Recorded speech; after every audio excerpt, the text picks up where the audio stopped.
and Nathan Lafata is behind the camera. And what is this thing?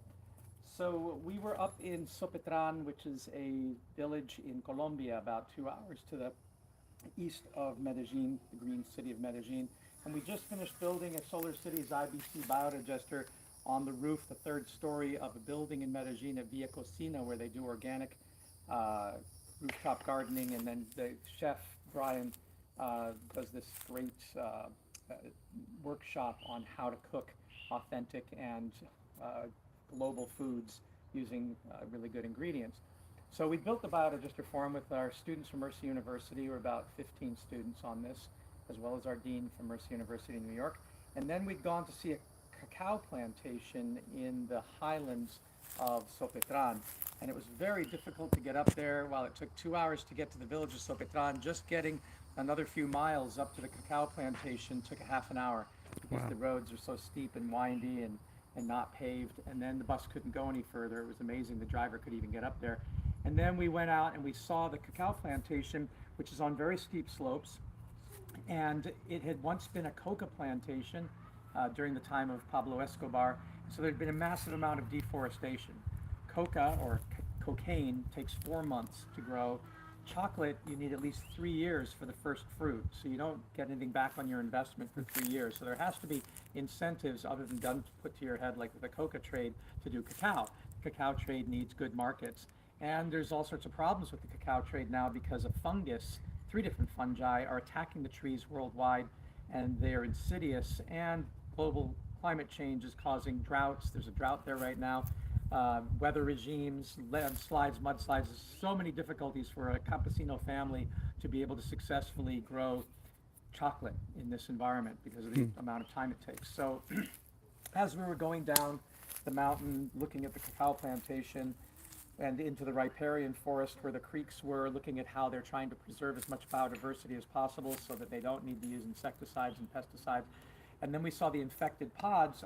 One of our students slipped and fell and slightly injured herself and had to be carried out. And again, these switchbacks on this mountain are very difficult. And then she said, how can you do this every day, several times a day, going up and down this mountain, carrying the infected cacao pods up the hill to try to bury them in compost, to try to kill the fungus, because you can't keep it down in the forest, you can't keep it on the plantation, the fungus will just kill everything.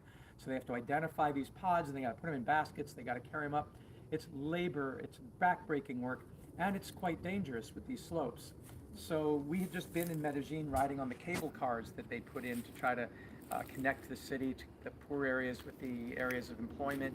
Done a great job with that. We've been to Guatape, where Peñol Rock is way, way high. It's like over 100 steps that you have to climb to get up there. And to get the goods up there to sell the ice cream and the chips and all the sodas and stuff, they had a zip line going all the way from the valley up to the top of the rock where they would move the goods up and move them down. So I was thinking, zip lines, that's how people do it. And we know from the work of our Philippines friends, you know, with the coconuts. Yes, Globico. yes. We know Globico Yes. has set up what they call garruchas in Spanish, zip lines to carry the coconut bundles, banana bundles. So farms do have zip lines. The thing is, if you want to put in a zip line, you need at least very robust trees, which are no longer existent in this cacao plantation, or you need poles that have to be ideally 12 to 16 inches in diameter. You might get away with 6-inch, but it's kind of iffy. And they'd have to be anchored 4 feet in the ground with cement and gravel and sand and rebar. And that's about 70 bags of cement per pole. And how are you going to get that up the mountain? How are you going to get these massive poles up the mountain? Who wants to pay for all that? What we really wanted is a line that you could hook onto as a safety, and a place where you could, and I'll show you over here, where you could take the bag.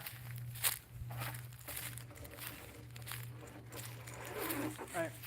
And you could hang then the basket, maybe we'll have 2 of these trolleys so it has more stability, and then send it down with the bag, or walk it down, or up the hill, depending on the slope, as you go to the switchback.